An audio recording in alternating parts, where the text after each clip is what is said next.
Yeah, right, Big Weave. You got a fish that I've never heard of? Well, I do. Most of you have not heard of the Neolamprologus Ventralis, but I'm going to show you it in this video. So stay tuned, hit that like and subscribe, and we'll be back with the fish.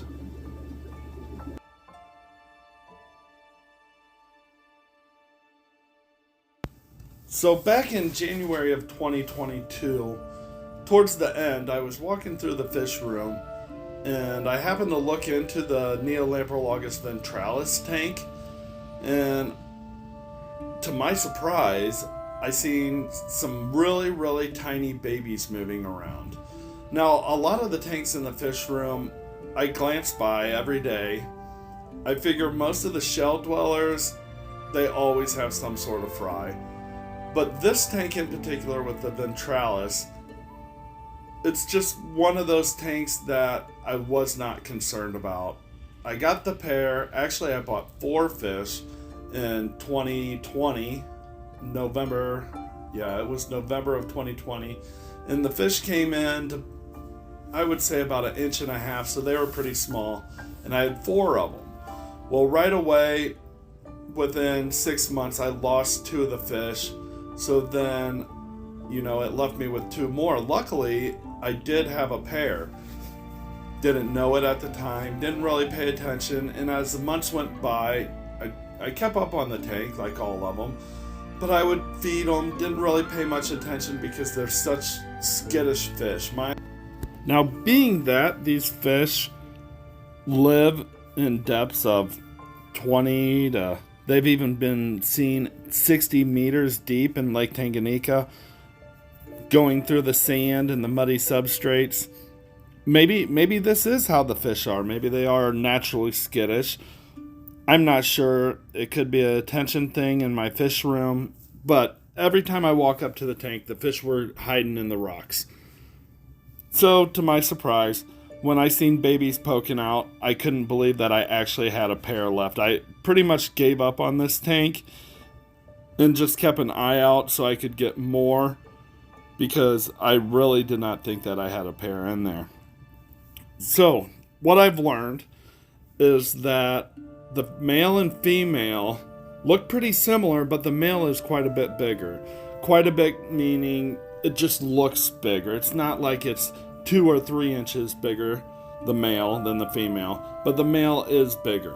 Now, another problem I had is I couldn't find any breeding information on these fish. Do I leave the fry in the tank or do I take them out? Well, other than like my Neolamprologus maltese and my similis, I try to move all the fry out of my other tanks, but these I just kind of left there. I would say about a month later, I go down to the fish room and the female's laying on the floor. So in my fish room, I have these plastic lids that I cut out of greenhouse siding, this plastic stuff, and they just have a little flap on top. And somehow that female got out of that tank. I get online, I try to find more of these fish. I can't find them anywhere. So what am I gonna do? I took the male out of the tank with the fry, put it in another tank, and then eventually in the last few weeks I moved half of the fry out of their birth tank into a 40-gallon breeder, and I'm going to raise those up. But anyways, that's the story of these babies in particular. Now I just want to give you some straight quick facts. The Neolamprologus Ventralis is a Lake Tanganyikan fish. It's a cave broder. That means they have their babies in small caves and rock crevices in the wild and in our aquarium. They're found throughout Lake Tanganyika, around the sand in depths of 30, 40, even 60 meters deep. The water you should keep at a high pH of around 8. Some articles say 8.5 to 9. Ours are all fine at 7.9 to 8.2. I keep our temperatures, and the temperatures that they spawned at was around 79 degrees, which it's probably actually could be a few degrees cooler at depths of 60 meters in Lake Tanganyika. So I don't know how much that would really play if you're trying to spawn them.